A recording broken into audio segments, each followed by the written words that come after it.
Are nail salons safe? You might not like the answer.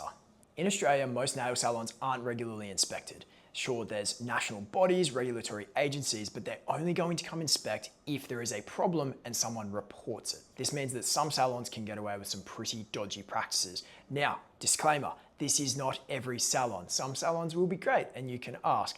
However, every single week in practice, I see patients come in with various infections that they have picked up from a nail salon. How are these infections spread? Three main ways. Foot baths and foot spas that aren't appropriately cleaned. Perfect, damp, warm environment for spreading fungal infections and bacterial infections. That person before you had some kind of nasty infection on their feet. Sure, water's been tipped out, maybe it's been replaced, but this thing has not been sterilized. Those germs are clinging to that basin and now they're floating in the water along with your toes.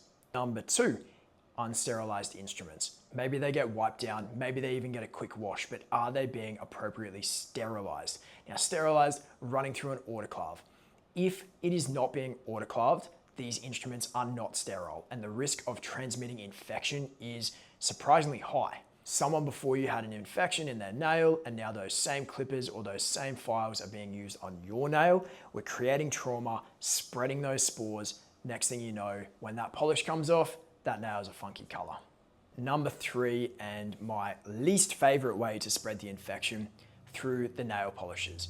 Now, if someone has a fungal nail infection and you're brushing that nail polish straight over the top and putting it back into the bottle, there is every risk that we're taking those spores and infecting the next person that we use that nail polish on. And the worst part, you're not going to know until that nail polish comes off. But how do you avoid an infection? There's two main suggestions. Number one, ask.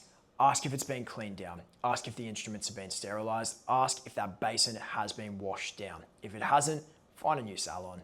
And number two, take your own instruments and nail polish. This way, only your germs are getting put back onto your toes, stopping the spread of any other infection. At the end of the day, a fungal infection is not just about aesthetics. It can really impact the way that your feet function. Don't risk them on a dodgy nail salon.